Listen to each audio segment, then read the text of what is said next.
ہم اپنے تصورات کو اور اپنے خیالات کو اور اپنے تصور کی باغ اور ڈول کو، اپنے ذہن کو، اپنی فکر کو، اپنی سوچ کو، اپنی تفقہ کو تقریباً آج سے 1450 سال پہلے کی طرف موڑے۔ مکہ المکرمہ کی وہ سرزمین ہے، حضرت عبداللہ کی بیوی حضرت آمنہ کے بطن سے انتہائی حسین و جمیل، خوبصورت اور خوبصورت بچہ پیدا ہوتا ہے۔ کتنا مبارک ہے دوشنبہ کا وہ دن، ربیع الاول کا وہ مہینہ اور اس کی 9ویں تاریخ 20 یا 22 اپریل 571 عیسوی کا وہ دن، جس دن آقا علیہ الصلاۃ والتسلیم کی ولادت مبارکہ ہوتی ہے۔ آپ صلی اللہ علیہ وسلم کی والدہ حضرت آمنہ کا بیان ہے کہ شان سے بیان کرتی ہیں، جب میرے بچے کی پیدائش ہوئی تو میرے جسم سے ایک نور نکلا جو ملک شام کے محلات کو روشن کر دیا۔ کسریٰ کے 14 کنگورے گر گئے، اس کا مطلب یہ بیان ہوا کہ 14 پشتوں کے بعد کسریٰ کی بادشاہیت ختم ہو جائے گی، اور ایسا ہی ہوا۔ مجوس کا آتش کدا جس میں ہزارہ سال سے آگ جلائی جا رہی تھی، یکایک ٹھنڈی پڑ گئی۔ جاری دریا یکایک خشک ہو گئی اور اس کے ارد گرد کے گرجے منہدم ہو گئے۔ ولد الہدی فالکائنات ضیاء وفم الزمان وتبسم وثنا، سرچشمہ ہدایت پیدا ہوئے، کائنات جگمگ جگمگ ہے، زمانے کے لبوں پر حمد باری ہے، زمانے کے لبوں پر تبسم اور حمد باری ہے۔ کسی کہنے والے نے کیا ہی خوب کہا ہے، یہ پھول نہ ہوتا تو کلیوں کا تبسم بھی نہ ہوتا، یہ پھول نہ ہوتا تو کلیوں کا تبسم بھی نہ ہوتا، یہ گل نہ ہوتے تو بلبل کا ترنم بھی نہ ہوتا۔ کسی شاعر نے کیا ہی خوب کہا ہے، وہ آئے جن کی آنے کی زمانے کو ضرورت تھی، وہ آئے جن کی آمد کے لیے بے چین فطرت تھی، وہ آئے نغمہ داؤد میں جن کا ترانہ تھا، وہ آئے گریہ یعقوب میں جن کا فسانہ تھا، وہ آئے جس کی خاطر مسترب تھی وادی بطحا، وہ آئے جن کے قدموں کے لیے کعبہ ترستا تھا، وہ آئے جن کو حق نے گود کی خلوت میں پالا تھا، وہ آئے جن کے دم سے عرش اعظم پہ اجالا تھا۔ حضور پاک صلی اللہ علیہ وسلم کی پیدائش کی اطلاع جناب عبد المطلب تک پہنچتی ہے، دادا تک پہنچتی ہے، تو آمنہ نے اپنے بیٹے کا نام احمد رکھا اور دادا عبد المطلب نے اپنے بیٹے کا نام محمد رکھا، اور کہا کہ میں یہ چاہتا ہوں کہ میرے اس پوتے کی تعریف اس زمین پر بھی کی جائے اور اس آسمان پر بھی کی جائے۔ حضرت حسان بن ثابت رضی اللہ تعالی عنہ جو شاعر رسول ہیں، انہوں نے کیا ہی خوب کہا ہے، وَشَقَّ لَهُ مِنْ اسْمِهِ لِيُضِلَّ وَشَقَّ لَهُ مِنْ اسْمِهِ لِيُضِلَّ فَذُو الْعَرْشِ مَحْمُودٌ وَهَذَا مُحَمَّدٌ۔ اللہ تبارک و تعالی نے اپنے رسول کی رفعت کو، اپنے رسول کی عزت کو، اپنے رسول کے مرتبے کو، اپنے رسول کے مقام کو بڑھانا چاہا تو اللہ تبارک و تعالی نے اپنے نبی کا نام اپنے نام سے نکالا، چنانچہ عرش والا محمود ہے تو پیغمبر محمد ہے۔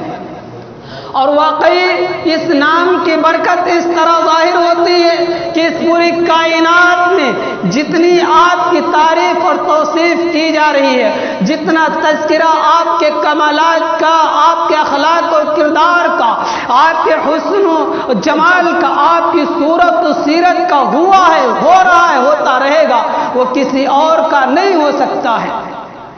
اللہ تبارک و تعالی نے فرمایا الم نشرح لك صدرك ووضعنا عنك وزرك، اے نبی ہم نے آپ کی خاطر آپ کا سینہ مبارکہ کھول دیا اور ہم نے آپ سے آپ کا وہ بوجھ اتار دیا جو آپ کی کمر کو توڑے دے رہا تھا۔ مراد اس سے نبوت کی وہ ذمہ داریاں اللہ کے رسول صلی اللہ علیہ وسلم کے مقام اور مرتبے کو اللہ تبارک و تعالیٰ نے خوب بڑھایا، خوب اونچا کیا، اور اب کسی نمازی کی نماز اس وقت تک مکمل نہیں ہو سکتی